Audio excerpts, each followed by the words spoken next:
name is Nicole Pamme and I'm a professor in analytical chemistry and also director of research here at the University of Hull in the School of Mathematics and Physical Sciences. So my family background is really not in science at all. My parents, my mum worked in a bank and there were sort of office jobs. So I think I got sort of exposed to science really at school through the lessons in physics, biology and chemistry and so on at school. And I did enjoy them and then later decided to start studying science. I was really brought up in a relatively small rural town area, and then I studied in a slightly larger town, but it was still relatively small compared to a capital city. Imperial College, where I was based in London, is kind of a world famous university, and it was a really exciting vibe around there. There was quite a bit of travelling in the job of being a professor. So we go for different reasons. Sometimes it's for conferences, sometimes it's for visiting people. I think on average probably I go round about every 2 months somewhere abroad to a visit.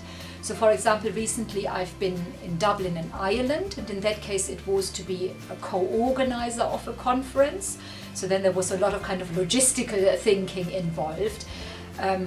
Sometimes we just go and attend conferences and then we give a presentation either in front of an audience, or maybe we bring a poster and then talk with other scientists about that.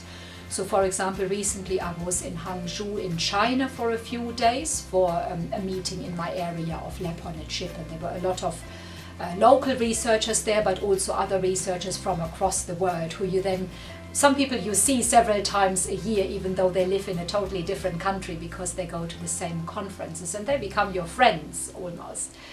And so in the near future I go to Trondheim in Norway, and there I go to be the examiner for a PhD student. So a student has written a thesis and then they need to defend the thesis in front of a panel of experts. So then I was invited as one of the experts there to then ask questions about the PhD.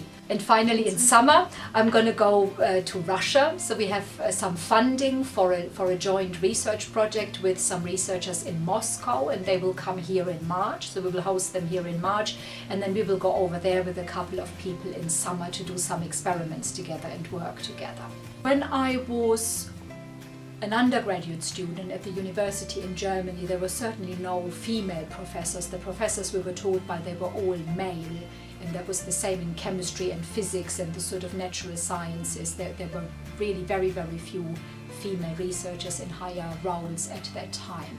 However, by the time I'd started my PhD, I'd certainly come across a few female professors. But really in terms of challenges, we were generally graded obviously by performance, and I've not ever felt that somebody has disadvantaged me or not invited me to anything because I'm a female, or not given me a job because I'm a female.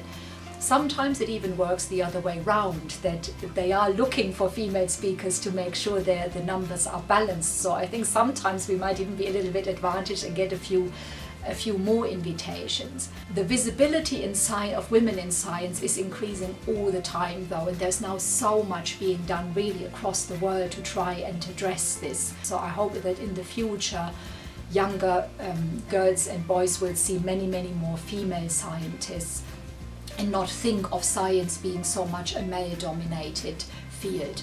It's not quite 50-50 yet, and we certainly do not have a high proportion of females in higher paid positions, but the numbers are increasing all the time at least, and that's encouraging.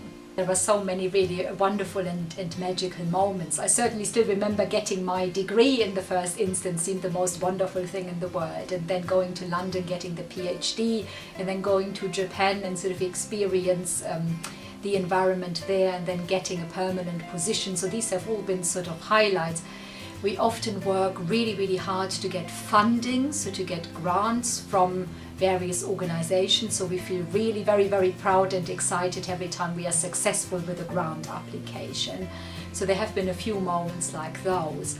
And then certainly getting the professor title, and then also being asked and being successful for certain roles within the university, such as director of research. So they have always also been highlights for me.